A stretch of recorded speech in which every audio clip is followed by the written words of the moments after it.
In the near future, people can choose to grow their babies in pods, but one couple battles through the philosophy and morality of the procedure. In the bedroom, Rachel admires her pregnant belly in front of the mirror. Suddenly, she wakes up and realizes that it was just a dream. Then she starts her morning by eating the breakfast her smart home prepared and takes her daily gut intelligence test. Elena, the cognitive AI assistant, notes her decreasing serotonin levels in the past few days and suggests adding a nature pod session to her schedule. However, the woman declines the suggestion because she's busy at work. Later, Rachel wakes her husband Alvy and tells him she's heading out. On the train, she sees a woman with an artificial womb pod strapped to her body. Meanwhile, the husband spends his morning in the apartment greenhouse potting plants. In the office, Rachel leads the presentation of the newest cognitive assistant AIs called Mashas. Minutes later, the HR director calls the woman into the office to inform her about her promotion. The HR director asks what her husband does for a living, and Rachel says he's a botanist. The older woman suggests that the couple seriously consider starting a family, especially since the womb center now belongs to the Pegazus company. She adds that the company will cover the down payment should Rachel and her husband wish to conceive. In Rachel's office, Masha schedules a nature pod session for her during lunchtime. Suddenly, she receives a call from the womb center to inform her that a spot opened up, and they'd like her to call them back to secure her spot and arrange a tour. When she calls back, they agree on a Thursday tour of the facilities. Then, the woman enjoys her calm nature pod session, where she dreams of holding a baby by the beach. In his workplace greenhouse, Alvy's students are apprehensive about trying a fig from a tree since they're accustomed to eating food manufactured by machines. That afternoon, Rachel tells her colleague Alice that she and Alvy got a spot at the womb center. Delighted for her friend, Alice says they should celebrate the news with their respective husbands. But Rachel admits she's unsure how to proceed since she hasn't even told Alvy they were on the waitlist. After work, Rachel speaks to her AI therapist Eliza, who asks why she never told Alvy she was on the waitlist. The woman says it's because she is worried about her husband's reaction since he wants a natural child. However, the AI assures her that even if their baby grows inside an artificial pod, it won't be any less natural than one born inside a human uterus. Later at a breathing bar, Alice tells her friend that she needs to tell Alvy about the womb center before Thursday. In the apartment, the wife is about to open the conversation, but the husband recounts how his students were initially apprehensive about interacting with nature earlier but eventually opened up to the experience. He adds that the world unraveled when companies began treating nature like a commodity, leaving people emotionally starved. On Thursday, Rachel attends the tour by herself.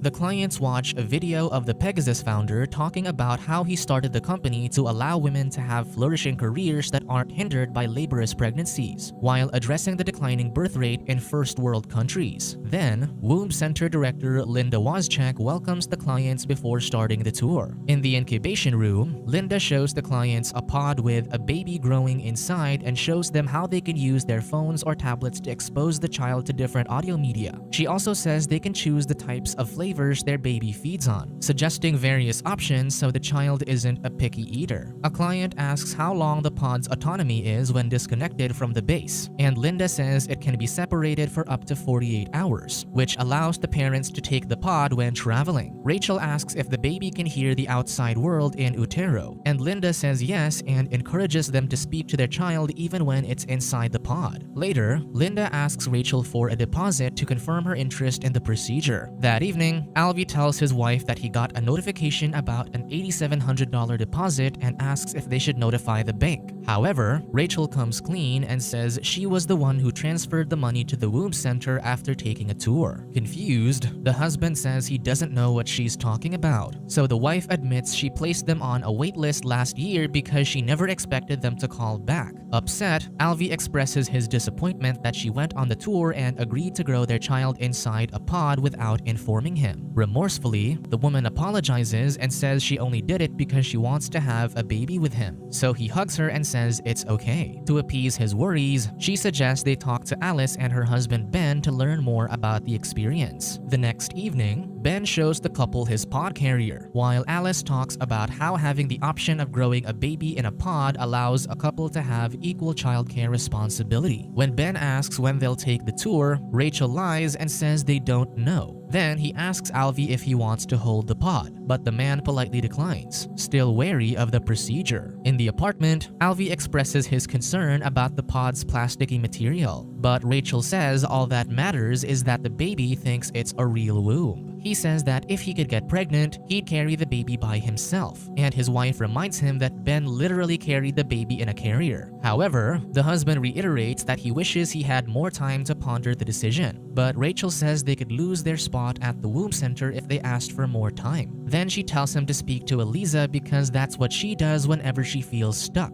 During the therapy session, the man argues with the AI whom he believes doesn't have a soul and isn't qualified to understand human emotions and problems. After the session, Alvy lies and tells his wife that he had a great chat with Eliza. At a restaurant, the husband continues listing his concerns regarding the pod baby, so Rachel defeatedly says they don't have to do it since she doesn't want to keep arguing with him. That night after the couple makes love, he says he changed his mind and thinks they should do it. She asks why, and Alvy says it's because he can see how much it matters to her. The next day, the couple meets with Linda, who asks if it's important to them that Alvy is the baby's father. When they're confused about why that's even a question, the woman explains that all they need to conceive the baby is Rachel's ovum and her skin cells, which means they won't need any DNA from a male donor. However, she adds that if they wish to have a son, they will need the Y chromosome from Alvy. Without hesitation, Rachel insists her husband be the child's father, and they agree that they'll let nature decide regarding gender. Eventually, the couple nervously watches the ovum's fertilization while Linda narrates everything happening on screen. After the successful insemination, Linda congratulates the expectant parents. Minutes later, a worker shows them the zygote inside a canister. In the apartment, the couple receives a call from Rachel's parents, and her father tells Alvy to think about selling his property on Shell Island since they could use the money now that they're expecting. Aware of how her husband feels about the topic, the wife tells her father to drop the subject. For the next few days, Rachel has access to the baby's progress on her gadgets and also uses them to feed the child. One night, Alvy tries to initiate lovemaking, but the wife politely asks him to give her a few weeks since she's preoccupied with the baby. The next day, Rachel asks her husband if he wants to join her in listening to the baby, but he says they won't hear anything since it's only been a few days since its inception. Later in the incubation room, she asks the nurse if she can see their baby because the window won't open, and the nurse explains that they keep the embryo in complete darkness for the first 7 weeks or until the first heartbeat is detected. Suddenly, one of the pods beeps, and the nurse says it's ready for delivery. She adds that the device detects special proteins and hormones in the amniotic fluid, indicating the baby is ready. When Rachel asks what the stated due date is for, the nurse says it's just an estimation because nature still knows best. That night, Rachel dreams of having a C-section and birthing an egg. The next day, she tells Eliza about the strange dream she's been having lately, and the AI reminds her that dreams aren't reliable analytical material. Weeks later, the couple listens to the baby's heartbeat, and Linda informs them that they can take the pod home for 2 weeks at 6 months of gestation. Then they open the tiny viewing window and stare at the embryo. Months later, Alvy sees the baby's room that Rachel decorated and suggests placing a live plant. However, the wife thinks it's better if he designs a hologram version. Offended, the man walks out of the room, and his wife follows. She says it might be a good idea to sell the property on Shell Island like her father suggested since they never go there anyway. Alvy argues that it's because she never wants to visit, and she says they don't need to because the city has nature pods. Nevertheless, the husband insists he won't raise their child with pods as its only experience with nature. At the public pool, Rachel curiously watches a pregnant woman. In the changing room, the woman takes Rachel's hand and places it on her belly so she can feel it kicking. That evening, Alvy sees their baby's pod in the living room, and his wife says she brought it home because it's their home period. She thinks spending time with it in their apartment might do them good. Unsure how to proceed, they carefully transfer the pod to the bedroom. While making love, Alvy says he can't continue knowing their child is in the room with them. He carries it toward the nursery, and he almost trips and nearly drops it. Seeing that it upsets his wife, he explains that she'll have to accept that their baby will stumble and fall at some point in its life. As they prepare for bed, they hear the pod emitting a noise, and they rush back to the nursery. Alvy accuses his wife of forgetting to feed the baby, so she reminds him that he has access to the same apps and shares equal responsibility for the child's well-being. The next day, they visit the Pegazus company's private school. A man mentions mentions that his nephew, born in the womb center, doesn't have dreams. So Linda says it's a side effect they're working on, but assures all the parents that it's nothing to worry about because dreams serve no evolutionary purpose. The next day, while Alvy works in the apartment greenhouse, he is alerted when the pod runs low on food, so he replenishes the supply. Then, he allows the baby to listen to whale sounds before opening the window so he can see the child. In the office, Masha mentions Rachel's decreased work productivity in the past few days. In the apartment, Alvy secures the baby on his body using a pod carrier. For the next few weeks, the man spends most of his time taking the pod all over the city while reading books aloud so the baby can hear him. After class, Alvy's boss tells him that they've decided to slowly downsize the greenhouse because maintenance costs them too much money. The older man says they can replace the real plants with holograms, upsetting the botanist. That evening, the husband gets emotional while watching a documentary about penguins. Suddenly, Rachel opens up the possibility of bringing the pod back to the facility earlier than expected, but the husband says having it in the house has been great. The next day, while cleaning the pod, Rachel finds dirt in the nooks and crannies. At Alice's house, Rachel tells her friends that she worries her husband might be reckless with the pod, but the women assure her he's just excited to be a father. That night, she dreams that the pod is no longer beside her, so she frantically searches the room. But when she stands in front of the mirror, she sees her pregnant belly. Days later, Alvy says he received books from his mother about attachment therapy, which is a belief that spending time with a baby helps the child develop empathy. Rachel argues that the entire point of having a pod baby is for detachment, so the husband says acknowledging differing ideologies is healthy. Seconds later, the wife opens up about how she isn't doing well and asks that they speak to Eliza. During the therapy session, Rachel tells the AI they're having difficulty adjusting because everything seems to revolve around the pod. She adds that her husband is successfully bonding with the child while she isn't. Alvy thinks she needs more alone time with the baby, but she argues that maybe she isn't ready to be a mother. So for the next few days, Rachel carries the pod around on a carrier but feels self-conscious about what people think when they see her in public. One day, she brings the pod to a work meeting. Later, Alice tells her that HR might not like her bringing the pod to work and that people might label her as a distracted mom. So the coworker takes Rachel to a small room in the office where the others place their pods while at work.